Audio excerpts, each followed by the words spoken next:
how to move forward in a good way, how to learn from and overcome obstacles, and learn and utilize skills that we all need for successful living. I would say keep up the great and thoughtful work, but you're one person that doesn't need the encouragement, because that's exactly what I know you will do. Again, congratulations, Steve. Wishing you and all your listeners a richly blessed new year. Robin Kosargent, Executive Director, the Lionheart Foundation.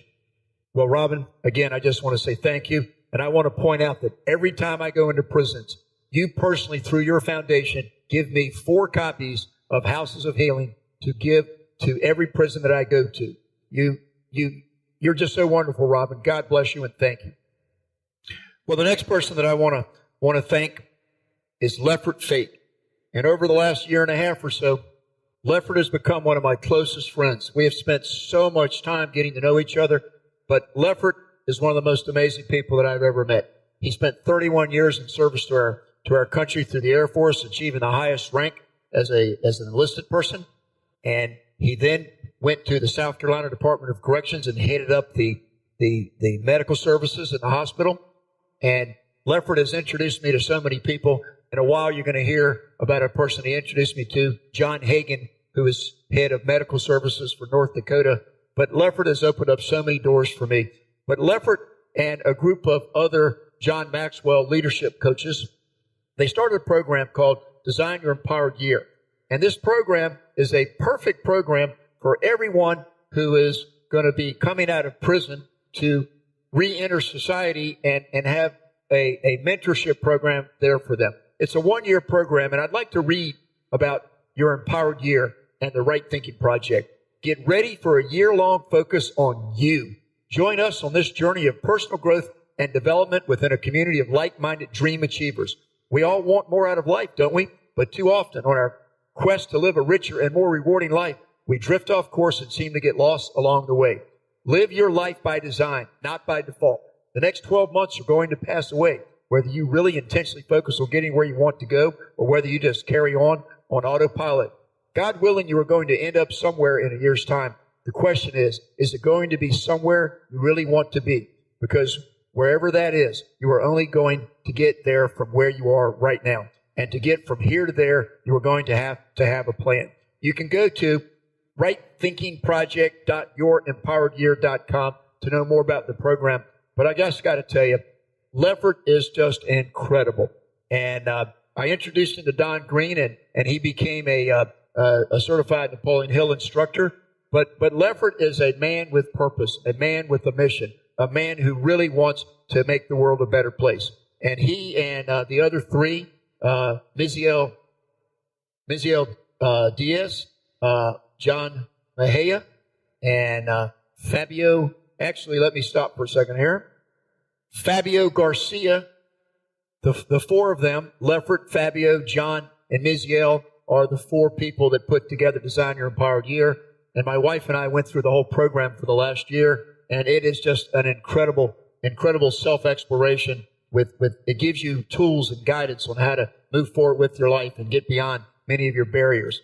Well, Leffert's been my guest on numerous shows. Episode 52, 54, 67, 68, 42, 85. Plus, the main show that he did that I want to highlight was episode 85. It was called The Fear of Poverty, My Life Story. Well, Leffert is one of the deepest, most beautiful persons that you ever want to listen to. And so you will be inspired to know more about Leffert. But Leffert, I just want to tell you again that you have opened up so many doors for me. You got me into South Carolina. You got me into places that I never could have got. You got me into North Dakota, and it just keeps on going. So Leffert, thank you for all that you've done. Don and I, we love you. Now, let me read what you had to say about the 100th show. Hello, my brother. I want to congratulate you on your 100th show, and thank you for allowing me to go on this journey with you. I love to see how you are using your talents to impact our world. You and I both share a desire to serve the underserved. I quote a passage from my favorite book, and it is the perfect description of you and what you do. Quote, well done, good and faithful servant, end quote. Thanks for all you do, my brother. I love you. Your brother in Christ, Leffert Fate, Executive Director, John Maxwell Team, TEDx Charleston, speaker and coach. Well, Leffert, you kind of leave me speechless. You humbled me. Thank you so much for what you said. But we're going to get it done, Leffert. We're going to keep meeting people and change the world. God bless you. The next person that I would like to thank for being a guest on the show and teaching me so much is Miziel Diaz. As I've just said, he's one of the 4 people, the Design Your Empowered Year. That's how I met him. And we did a series of shows on Right Thinking with Steve Copeland. I think we did actually 9 shows on Design Your Empowered Year. So if you want to know more about that program, there's 9 shows out there. Just go to the archives and you'll find each one of them. Well, Miziel is very, very special. He's only about 33 years old, but he's one of the most gifted young preachers that I've ever met. He is just so beautiful. And Miziel and I, after we did the Design Your Empowered Year shows, we did a series on taking charge of your life, responsibility. It just stimulated so much thinking. So Miziel has been on a lot of shows. The Design Your Empowered Year show was number 56. Taking Control of Your Life was number 73 and 74. And then he did 86 and 87 on responsibility and character. The show that he did on character was just amazing. It was just amazing. So, Miziel, you are just an incredible human being, and I just love your teachings. I love the way you speak. And let me read what you said to me, which is just so deep.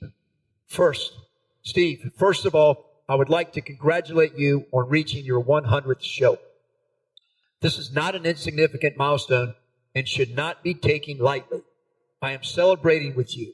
Not sure if you know this, but the number 100 has several attributes that I find very interesting, yet relevant to the occasion. The numerology number 100 represents energy that's self-determined, independence, and has infinite potential. 100 can be seen as a practically unlimited 1. The number 1 brings independence, leadership qualities, and the ability to work alone to the number 100. The number 0 brings openness, wholeness, comprehensiveness, and infinity to the number 100. Even though I am stating qualities of the number 100, I know for sure and believe that these qualities are very much ingrained in who you are and what your show is all about. Your determination brings inspiration. You are giving yourself away so you can make others whole. You are using your freedom to empower incarcerated potential. Simply, I am thankful and honored to call you my friend and congratulate you on your achievement. I look forward to being part of the next 100 shows to come. Mighty proud, Miziel. Well, Miziel, it was deep. It was beautiful. It's about being empowered to become the best that you can. And you've helped me do that, Miziel. I thank you.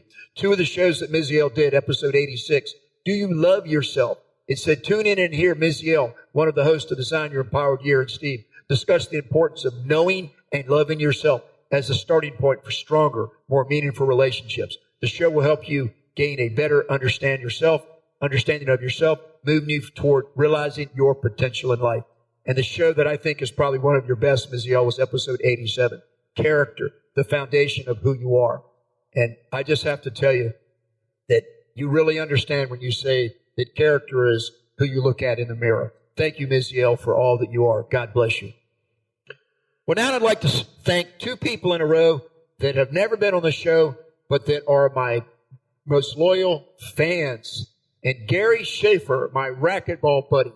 Gary, you have made this show possible for me. You have given me critiques, understanding, reviews, comments that have kept me going.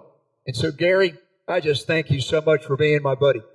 Okay, you need to be on the show, though, Gary. You're one of the most articulate people I know, and I don't know why you won't be on the show. After I read what you wrote me, people will say, get him on. Okay, so here's what Gary wrote me. Steve, I noticed on your last program announcement that it was episode number 99. Wow!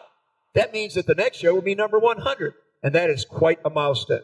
Close enough to 24 months to say it's been a remarkable 2-year run for telling your story, bringing to light the hidden plight of returning citizens, championing the need to educate the incarcerated, and motivating listeners with life lessons from your studies of Napoleon Hill and other great writers. And there is so much more that you have provided with your Right Thinking weekly radio broadcast. Your personal improvement and self-help ideas, grounded with Judeo-Christian ethics and biblical principles, are timeless substance that put you on the same elevated level as some pretty remarkable people. Your guests on the show have always been impressive, both in background and delivered material, thoughts, and conversations. As great as your show has been, it reached a new high when your wife, Donna, became a contributor. She has been a delightful regular participant who adds a very unique flavor to the subject mix. So, Steve, my friend, congratulations on the occasion of your 100th broadcast. I'm sure your enthusiasm, drive, originality, and dedication will provide your listeners with hundreds more. And I thank you. Peace, Gary Schaefer. Gary, thank you. I love you. God bless you. Well, the next fan that I want to thank is Margie T. Camp. And Margie became a listener a few months ago, and she gives me some of the greatest critiques on all the shows that she listens to. And Margie, you inspire me. You motivate me. Margie said this: Dear Steve, I understand your next broadcast will be number 100, and I want to let you know how much the previous 99 have surely meant to all of your faithful listeners. Although I haven't listened to each and every show, I have heard enough to know that the information you're sharing, the guest speakers you featured, including and especially your wife, Donna, and the unbridled joy and excitement you deliver each and every broadcast with are just some of the reasons people are tuning in and returning each week. Thank you for this very important hour you spend every Monday morning lifting us up and helping us find our path, our passion, and our place in this incredible world we live in. Congratulations, Steve. Here's to the next 100 shows. Love, Margie. Well, Margie, God bless you, and thank you so much for all that you share. The next person that I would like to thank is a person that Lefford Fate introduced me to. And from the very first moment that we talked, we really connected. John Hagan in North Dakota, the Director of Medical Services for the Department of Corrections in North Dakota, is just an incredible person. And if nothing else, John gave me a moniker, a label. He described something that just has been just so wonderful. John, after listening to a number of my shows, I think he's listened to maybe 20 of my shows now, he said, Steve, I can see all the inmates in North Dakota prisons binge listening to you. You've got the right message, and they should hear what you have to say. Well, he didn't just say that to me. He personally took it upon himself to give me a letter of introduction that I took to the American Corrections Association Correctional Congress in Minneapolis last August, and he introduced me to a number of people. And in the near future, there'll be a major announcement that I'll be able to give where a national company is going to be licensing my educational curriculum and will be marketed into prisons throughout the whole country so that these shows, along with my curriculum, will be able to have inmates, returning citizens all over the country be able to be exposed to the teachings that I offer that all of y'all are helping me put together.